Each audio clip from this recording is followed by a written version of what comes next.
Yana, the first word that always comes to my mind is yan na. Or ayan na. My God. Oh, di ba? Malakas kasi yung dating mo sa akin dati sa school. So, pag makikita ka ikaw, parang ayan na. Nang gano'n.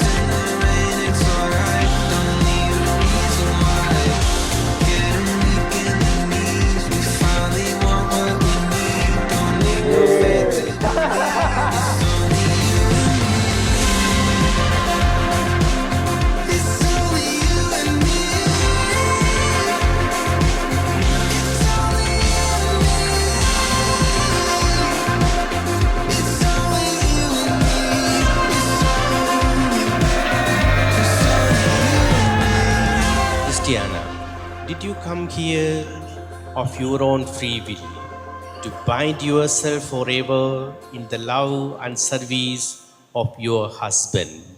Yes, Father.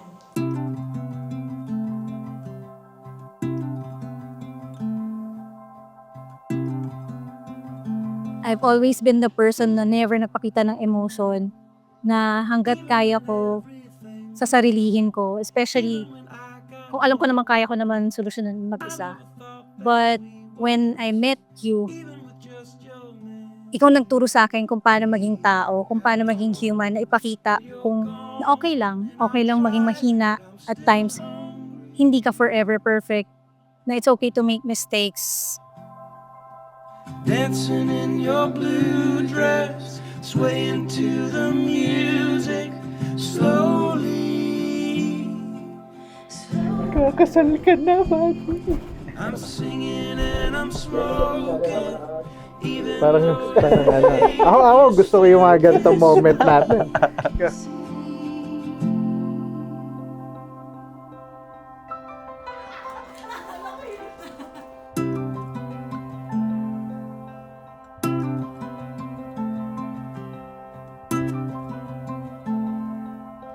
You had to walk away from me. You had to do something. Iyakin. Hindi mo kasi ito alam. Na ano? Nung time kasi na buhay pa si Tito, lagi niya ako pinubulungan na panang bahala kay Yana. Talaga. Number 1, yun yung vow ko. Tito, for you. There's no sound, I don't talk, I just stay quiet.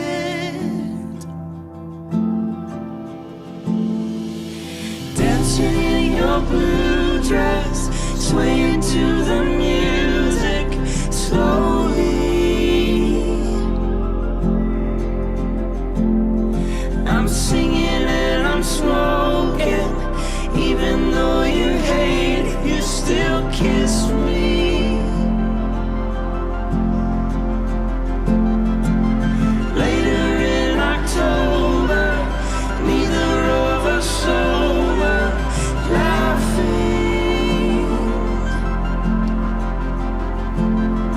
I told you that I loved you, you just sort of smiled and then you kissed me.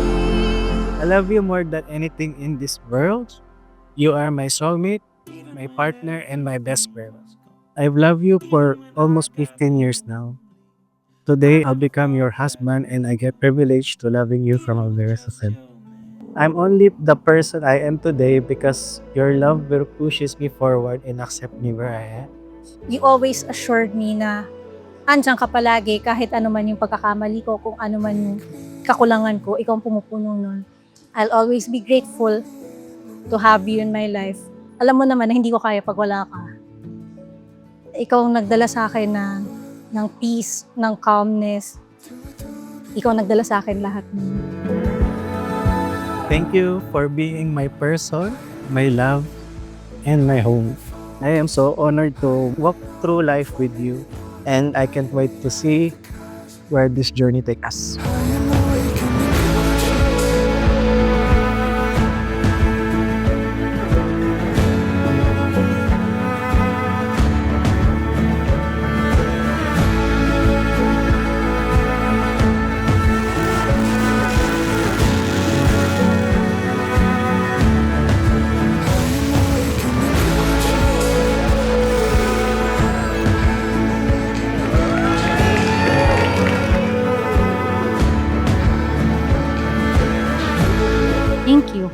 Thank you kasi dumating ka sa buhay ko, and thank you for always taking care of me, for making me feel loved, for showing me that I will always have someone na iintindi sa akin, mag-aalaga sa akin, and magpaparamdam sa akin na may nagmamahal sa akin.